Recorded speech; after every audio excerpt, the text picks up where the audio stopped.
One of the innate parts of all humans is the desire to be understood, which is why language has such an important role in society. However, there are also limitations to it. As Jean Sibelius says, music begins where the possibility of language ends.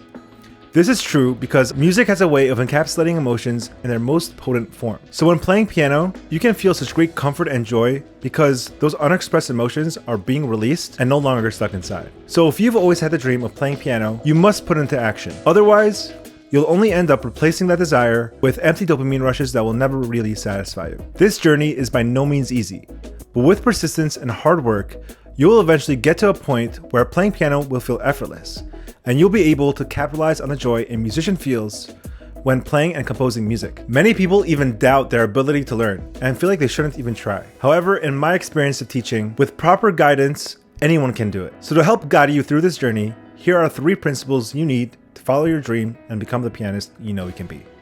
The drop-off rate for piano students is really high due to the fact that most of them don't really have a clear vision of where they want to go with piano. As I said earlier, I personally turned to piano to express myself more than I can with words. However, when I first started, my reasons were much simpler.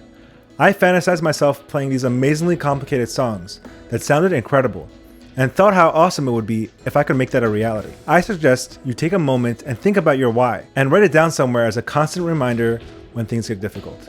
Once you have your why figured out, you need to start integrating piano into your identity. Just like what you do for work is part of your identity, piano should be too. Make it known to others that you play, even though you just started and aren't any good yet. Usually, people will find it pretty cool and take interest in it.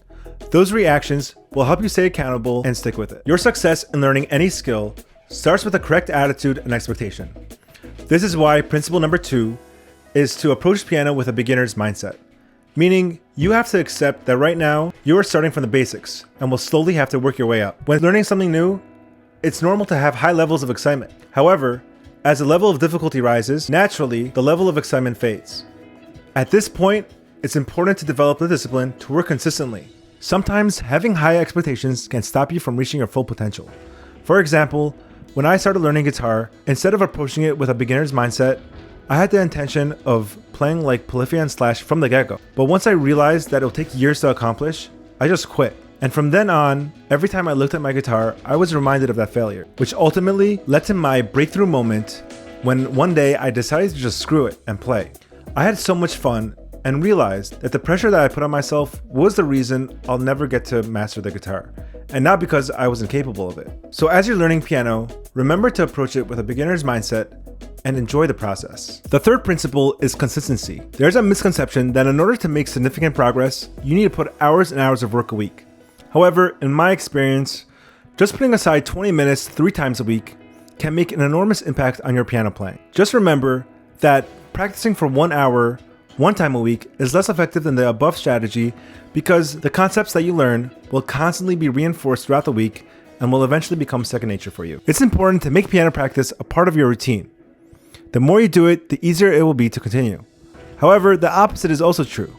When you miss a week or even a day, it's very easy to fall into the trap of feeling discouraged, which can derail your goals and stop you from playing altogether. So when I fall into this rabbit hole, instead of learning something new, which can be tedious, I just sit down and play something that's simple and fun. This way, it gets me back into the zone of playing piano and makes it easier to practice from there. As I said earlier, 20 minutes 3 times a week is all you need. Just remember to be focused and divide the time up effectively. Here's what I do in my 20 minutes of practice. In the first 5 minutes, I focus on exercise and technique, which helps with coordination and proper posture, while also strengthening your fingers. As a beginner, you would focus on something called arpeggios. In the next 5 minutes, I focus on music theory. I get the sheet music to a song that I'm really excited to play, and I analyze it. I look at the scale of the song, what chords are in that scale, and how the melody in the right hand corresponds with the chords in the left hand. In the final 10 minutes, I read sheet music. I find a song that I really want to play that will motivate me to actually put in the work. When you're choosing a song to play, make sure it's on your level and isn't too challenging. As I said earlier, you should not expect to play like Mozart right from the beginning.